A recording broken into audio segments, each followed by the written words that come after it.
ধারাবাহিকের শুরুতে দেখা যায় মৌলির উকিল অন্তরাকে কাঠগোড়াতে ডাকে। মৌলির উকিল অন্তরাকে জিজ্ঞাসা করছে সেদিন পিনাকি বাবুর ওপর কে গুলিটা চালিয়েছিল। অন্তরা তখন কাঁদছে আর বলছে যে বৌদি গুলি চালাতে পারেই না, আমি বিশ্বাস করি না। মৌলির উকিল তখন বলছে যে আপনার কথা মতন কিন্তু কোর্ট চলবে না, আপনি সোজাসুজি উত্তর দিন যে বাণী কি সেদিন গুলি চালিয়েছিল, ইয়েস অর নো। অন্তরা তখন বলছে যে হ্যাঁ, গুলিটা চলেছিল আর বন্দুকটা বৌদির হাতেই ছিল। অন্তরার তো কিচ্ছু করার নেই, সত্যিটা বলতেই হতো। পানির উকিল তখন অবজেকশন করে, বলছে যে বন্দুক হাতে তুলে থাকা আর বন্দুক থেকে গুলি বেরোনো সেটা কিন্তু সম্পূর্ণ ভিন্ন ব্যাপার। ব্যাপারে একমাত্র নিশ্চিত হওয়া যায় ব্যারিস্টিক রিপোর্ট পেলে।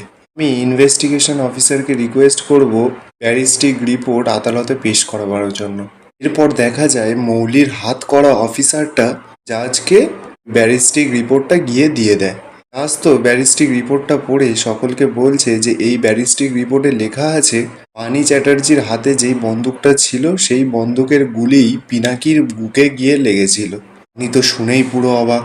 আসলে মৌলির হাত করা অফিসারটা ব্যারিস্টিক রিপোর্টটা চেঞ্জ করে দিয়েছে। অনিরুদ্ধ তখনই উঠে সেটার প্রতিবাদ করে, বলছে যে ইয়োর অনার, আমি হাত জোর করে বলছি আবার এই ব্যারিস্টিক রিপোর্ট চেক করা হোক, এটার মধ্যে কোনো নিশ্চয়ই গলদ আছে। অনিরুদ্ধ তো অনেক করেই ওইটা চেক করার কথা বলে, কিন্তু জজ সাহেব সেটাতে রাজি হলো না। পানির উকিল এরপর জজ সাহেবকে বলছে সেদিনে এই ঘটনাটা ঘটেছিল সেদিনের কিন্তু সিসিটিভি ফুটেজ রায়বাড়ি থেকে গায়েব হয়ে গেছে। এরপর জেলের মধ্যে বাণী চ্যাটার্জির ওপরও প্রাণঘাতী হামলাও হয়েছে। সমস্ত কিছুই প্রমাণ করছে যে কোনো কিছুর মধ্যে একটা বড় ধোঁয়াশা রয়েছে। তাই আমি মহামান্য আদালতের কাছে রিকোয়েস্ট করছি যে আমাকে যেন আর কিছুটা সময় দেওয়া হয় প্রমাণটা জোগাড় করার জন্য। তা না হলে হয়তো সঠিক প্রমাণের অভাবে একজন নির্দোষ শাস্তি পাবে। জজ সাহেব এরপর জানিয়ে দেয় এই কোর্টের কাছে যথেষ্ট প্রমাণ চলে এসেছে যে বাণী চ্যাটার্জি দোষী, তাই কাল এই কোর্ট রায় ঘোষণা করবে। এরপর কোর্ট বন্ধ হয়ে যায়। অনিরুদ্ধ বাণীর কাছে ছুটে যায়, বাণীকে গিয়ে বলছে বাণী তুমি ভয় পাবে না, কাল অবধি আমাদের হাতে সময় আছে, আমরা ঠিক প্রমাণ জোগাড় করে নেব। বাণী তখন বলছে যে আমার কপালে যা আছে সেটাই হবে, আপনি আর আমাকে নিয়ে শুধু শুধু এত দুশ্চিন্তা করবেন না। এরপর অনিরুদ্ধ সেই সৎ অফিসারটাকে বলছে বড়বাবু ওনাকে একটু দেখে রাখবেন, দেখেছেন তো জেলের মধ্যে কেমন ওর ওপর হামলা হয়েছিল। বড়বাবু তখন অনিরুদ্ধকে জানায় যে আপনি চিন্তা করবেন না মিস্টার চ্যাটার্জি, এবার আমি ওনাকে চোখে চোখে রাখবো। এরপর বাণীকে তো নিয়ে চলে যাচ্ছিল, তখনই বাণী অজ্ঞান হয়ে অনিরুদ্ধর কোলে ঢলে পড়ে। বাণী অনিরুদ্ধর কোলে কাঁদতে কাঁদতে বলছে যে আমাকে বাঁচান, আমি যে আপনাকে ছাড়া থাকতে পারবো না। অনিরুদ্ধ বাণীকে কথা দেয় যে ও বাণীকে বাড়িতে ফিরিয়ে নিয়ে যাবেই, প্রিন্সেসও ওর মাকে ফিরে পাবে। অন্যদিকে দেখা যাচ্ছে মৌলি তো সমস্ত কিছুগুলো দূর থেকে দাঁড়িয়ে দাঁড়িয়ে দেখছিল।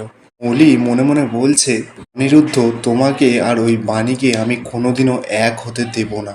ঠিক তখনই সেখানে নয়নতারা চলে আসে মৌলির কাছে। মৌলিকে বলছে যে ওই ডাকাত রানী তো গন, ও তো চলে গেল জেলে, এবার বলো তো এই ডাকাত রানীকে ফাঁসালে কিভাবে। মৌলি তখন বলছে যে কি বলছো, আমি ফাঁসালাম কোথায়, বাণী ক্রাইম করেছিল, ও শাস্তি পাবে। নয়নতারা তখন বলছে তাহলে সিসিটিভি ফুটেজটা কেন পাওয়া গেল না সেদিনের। মৌলি তখন বলছে সেটা আমি কি করে বলবো, ক্যামেরাটা হয়তো গন্ডগোল হয়ে গেছিল। তারা বলছে হ্যাঁ সেটা তো ঠিক, কিন্তু একটা কথা মনে রাখবে ওই সিসিটিভি ফুটেজটা যেন কোনোভাবে পুলিশের হাতে না পড়ে যায়, তাহলে কিন্তু খেলা অন্যদিকে পুরো ঘুরে যাবে।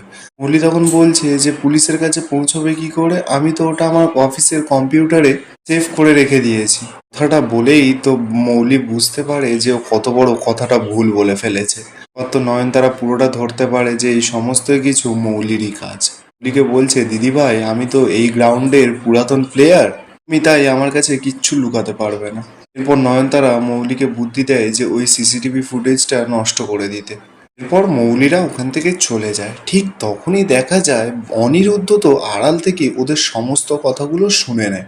অনিরুদ্ধ তখন মনে মনে বলছে যে তার মানে ওই সিসিটিভি ফুটেজ মৌলির অফিসের কেবিনে, তার মানে যে করে হোক আমাকে ওটা বের করতেই হবে। এরপর দেখা যায় অনিরুদ্ধ ছদ্মবেশ নিয়ে মৌলির অফিসে চলে যায়। মৌলির অফিসের ভেতরে গিয়ে সেই ডেস্কটপে সিসিটিভি ফুটেজটা খুঁজতে থাকে। এরপর অনিরুদ্ধ সিসিটিভি ফুটেজটা হাতে পেয়ে যায়। এবার অনিরুদ্ধ যখন ওখান থেকে বেরোতে যাবে ঠিক তখন সেখানে মৌলি চলে আসে। মৌলি এসে অনিরুদ্ধকে দাঁড়াতে বলে। মৌলি তো অনিরুদ্ধকে বলছে যে কে তুমি, নতুন ক্লিনিং স্টাফ নাকি। অনিরুদ্ধ তো ছদ্মবেশ নিয়ে আছে, মৌলি চিনতে পারছে না। তোমাকে তো আগে আমি কখনো এখানে দেখিনি, কার পারমিশন নিয়ে এখানে ঢুকেছো তুমি? অনিরুদ্ধ তো এরপর নিজের মাস্কটা খোলে। মৌলি তো দেখেই পুরো চমকে যায়, বলছে অনিরুদ্ধ তুমি এখানে কি করছো, আর আমাকে না জিজ্ঞেস করে আমার কেবিনে ঢুকে আসার সাহস কি করে হলো তোমার? অনিরুদ্ধ তখন বলছে যে আমি প্রমাণ খুঁজতে এসেছি। মৌলি তো এবার তোতলাচ্ছে, ভয় পেয়ে গেছে, বলছে যে প্রমাণ, কিসের প্রমাণ? মৌলি তো এরপর সিকিউরিটি গার্ডকে ডাকছে অনেক করে, মনে মনে বলছে যে অনিরুদ্ধকে চেক না করে কিছুতেই বাইরে বের করা যাবে না। তখনই সেখানে অনিরুদ্ধর বাবার চলে আসে। মৌলি অনিরুদ্ধর বাবাকে বলছে, দেখুন না আঙ্কেল, আমাদের এখানে কত কনফিডেন্সিয়াল ফাইল আছে এই অফিসের। এই অনিরুদ্ধ আমাকে কিছু না জানিয়ে অফিসের ভেতরে ঢুকে কি না কি নিয়ে বেরিয়ে যাচ্ছে, তার কোনো ঠিক আছে? তখন অনিরুদ্ধর বাবা বলছে, ঠিক আছে দাঁড়াও, আমি এক্ষুনি পুলিশকে ফোন করছি। মৌলি তো তখনই ভয় পেয়ে যায়, জানে তো পুলিশ আসলে পুরো ফেঁসে যাবে। ওই কারণে মৌলি আটকে নেয়, বলছে যে না না, পুলিশকে ফোন করলে তো মিডিয়া জানাজানি হয়ে যাবে, তাই পুলিশকে ফোন করতে হবে না। অনিরুদ্ধ তখন মৌলিকে বলছে যে আমি যদি কিছু পেতাম না তাহলে আমি নিজেই পুলিশের কাছে চলে যেতাম।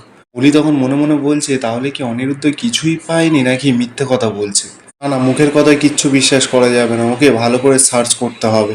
এরপর সিকিউরিটি গার্ড সেখানে আসে, অনিরুদ্ধকে ভালো করে চেক করা হয়, কিন্তু সিকিউরিটি গার্ড কিছুই পায় না। অনিরুদ্ধ তো ভালো করে চেক করে সে দেখতে পায় যে কিছুই অনিরুদ্ধ নিয়ে ওখান থেকে যাচ্ছিল না। মৌলির তো মুখটা শুকিয়ে যায়, ভাবছে যে তাহলে কি অনিরুদ্ধ কিছুই এখান থেকে নিয়ে যাচ্ছিল না, তাহলে ও এখানে কি করতে এসেছিল? আর এখানেই আজকের এপিসোডটা শেষ হচ্ছে। আপনাদের কি মনে হয়, অনিরুদ্ধ প্রমাণটা জোগাড় করতে পেরেছে নাকি পারেনি? কমেন্টে অবশ্যই জানাবেন।